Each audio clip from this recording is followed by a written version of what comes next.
You know, I thought I was dodging a real bullet missing Woman in Black 2 last week, but just because you miss one bullet doesn't mean you can't get scraped by another. Fuck January. Hello everybody, welcome to MaffmanJones Movie Reviews. I'm your host, John Maffio. I'm sorry, I was sick at the end of 2014. I got really severely sick, but I'm still technically sick, but I'm okay now. I can actually speak, so that doesn't matter. Let's get on to the review. Today's featured movie is Taken 3, and it's a movie that is the third in a trilogy of the Taken series. It stars Liam Neeson, who is in trouble again out in the big old world because somebody framed him for a murder, and now he's on the run as a fugitive from the FBI, the CIA, the LAPD, a bunch of associations, and also his daughter is also on the run, and things are happening, and it's the final movie in the trilogy because apparently, as the tagline reads, it all ends here. Well, does it end there? No. The trailer for this movie is bullshit. So if you've seen the trailer, the movie's nothing like that.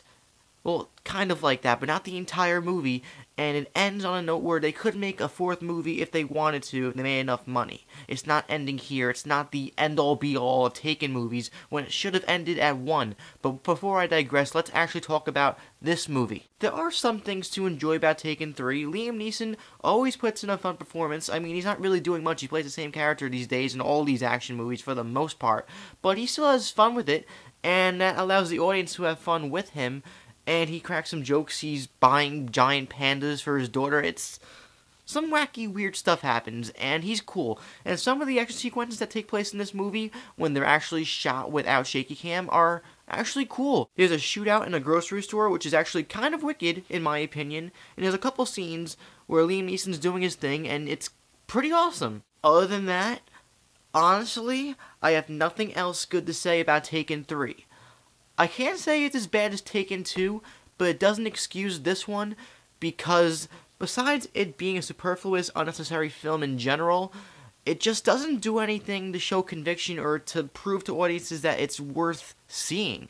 It's just a run-of-the-mill action movie that you've all seen before, done much better. The story is bland, full of stupid twists and turns that make it very convoluted. The characters besides Liam Neeson and his daughter are just there.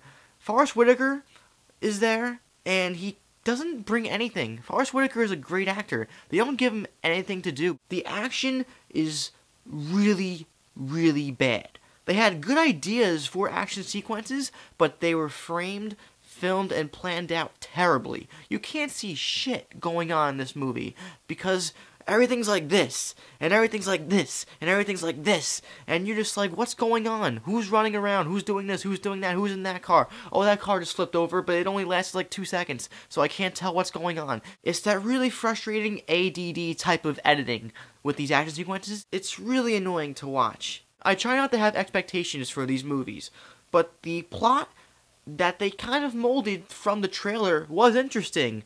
Liam Neeson on the run from the LAPD and the FBI and the CIA because he was framed for a murder. An entire movie like that, based off like The Fugitive with Harrison Ford, that would be a really, even if it was bad, it would be a fun movie. The actual movie, it's like the first half of the film is like that, and then the rest of it is a convoluted mess that goes into a whole thing with Liam Neeson's ex-wife and her current husband. It becomes really generic, and by the end of the movie, you're bored and you can't wait for it to be over. It's like they had to end it a certain way so that Liam Neeson could say his famous punchline from these Taken movies. I will find you and I will kill you, blah de blah, blue blah blah boo. There's nothing more to say about this movie. Taken 3 is a generic, run-of-the-mill action movie, maybe worth renting at home for $1 at Redbox, but not worth spending money at the movie theater. It is not worth it. The movies, it's bad. It's bad. The only thing good about it, in my opinion, is Liam Neeson, because Liam Neeson always puts in valiant effort into his films, and when you can actually see the action is semi-decent and cool. Otherwise, this is definitely not a good start for 2015. Taken 3 is bad, but it's not really bad. It's just frustratingly generic. And it gets the 2 out of 5 rating. It's a Sam Worthington, but it's a very generous 2 out of 5. It's a bad movie. I don't recommend it at all. But I want to know what you guys think. What did you think of Take 3, as everybody's calling it? Let me know in the comments down below. Did you enjoy it more than I did? Or did you absolutely hate it more than I did? Are there things that you didn't like about it that I didn't point out? Let me know anything you want down below. If you enjoyed this video, please like it and subscribe to my channel so you'll never miss a video from me ever again. Also check out Facebook and Twitter in the info box. I'm John Maffio, aka MaffmanJones, and I still can't find out why there was a weird obsession with bagels in this movie. It was quite peculiar. Bagels. Why? See you guys next time.